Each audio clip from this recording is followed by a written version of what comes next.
बिहार विधानसभा के बजट सत्र का आज दूसरा दिन है और आज बिहार विधानसभा में बजट पेश होना है। इसके साथ ही साथ आपको बता दें कि आज कांग्रेस के विधायक ने पूरी तरीके से बिहार विधानसभा में सरकार का विरोध प्रदर्शन किया है। एमएसपी की डिमांड कर रहे कांग्रेस के विधायक आज अनोखे अंदाज में विधानसभा पहुंचते हैं। तस्वीरों में आप साफ तौर से देख लोगे और साथ ही साथ सरकार पर हमला करते हुए कहा है कि जिस तरीके से पेट्रोल और डीजल के दाम देश भर में बढ़ रहे हैं उसका भी विरोध प्रदर्शन कांग्रेस पार्टी आज बिहार विधानसभा के सदन में करेगी। साथ ही साथ जिस तरीके से पेट्रोल डीजल के दाम बढ़ रहे हैं, सरकार जो है प्राइवेटाइजेशन का काम कर रही है केंद्र सरकार पर, उन्होंने सीधे सीधे आरोप लगाते हुए कहा है कि जिस तरीके से जो दाम बढ़ रहे हैं सीधे सीधे जो मुनाफा है वो रिलायंस जैसी कंपनियों को इसका मुनाफा पहुंचेगा, अडानी अंबानी ग्रुप को पहुंचेगा। इसको लेकर कांग्रेस के विधायक शकील अहमद क्या कुछ कह रहे हैं, आप पहले सुनिए। सर, आज अनोखा विरोध प्रदर्शन आप लोग कर रहे हैं विधानसभा में, वी डिमांड एमएसपी। सरकार को मुख्तलिफ तरीके से हम जगाना चाहते हैं।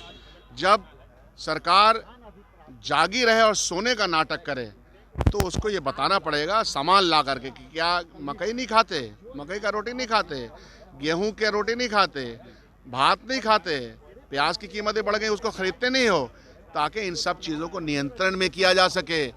मिनिमम सपोर्ट प्राइस किसानों का बुनियादी आईनी हक है, मैं मानता हूँ, एक जन्मसिद्ध अधिकार है, उस पर कानून बने ताकि उसका राहत, उसका फ़ायदा किसानों को मिले। सरकारें खून चूसने के लिए नहीं, राहत देने के लिए होती हैं, परेशानी से दूर करने के लिए होती हैं।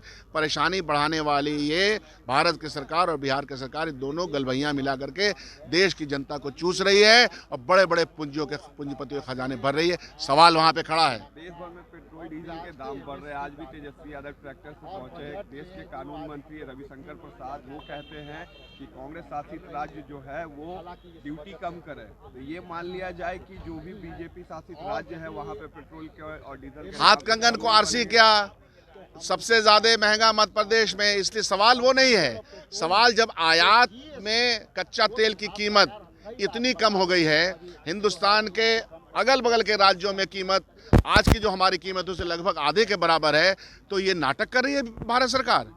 और इस तरह की बातें अनर्गल आप कर दीजिए, वो कर दीजिए। अरे वो गलत बोल रहे हैं, वो गलत बयानी से काम ले रहे हैं, तो हाथ कंगन को आरसी क्या शुरू कर दे, वो शुरू कर देना। ये पैसा चूस चूस के आवाम का पूंजीपतियों में, क्यों अंबानी के, पहले तो अंबानी का वो नहीं चलता था, आपने देखा होगा, रिलायंस का पेट्रोल अब कैसे चलने लगा। फायदा देने की बात हो रही भाई, उनके घरों को भरा जाए। कोरोना काल में भी सबसे ज्यादा पैसे, ये तो उनका भी आ गया, सबसे ज्यादा पैसे उन लोगों ने कमाए। कहाँ से कमाए? आसमान से पैसे छपे क्या? हमारे और आपके पैसे, जमा किए हुए पैसे महंगाई बढ़ा करके चीज़ों को परेशान करके बढ़ाए गए। तो इसलिए सरकार तो अनर्गल बक रही है, इनको कोई मतलब नहीं। दाम बढ़ाने से अंबानी के पेट्रोल का ज्यादा बिक्री होगी या क्या? कुछ सवाल फायदा होगा ना। इसके पहले कंट्रोल में रहता था, कंट्रोल से बाहर है मामला, उनको तो फायदा चाहिए। हमारा सारा कुछ बन चुका है, इतने मुश्किल से चीज़ें यहाँ डेवलप हो गई। आईओसी डेवलप हुआ, ओएनजीसी डेवलप हुआ, मेहनत लगा है, सरकार का पैसा लगा है, तो बस दाएं बाएं करके अपने लिए फ़ायदा कमा लेना है, ये उनका मकसद रहा है।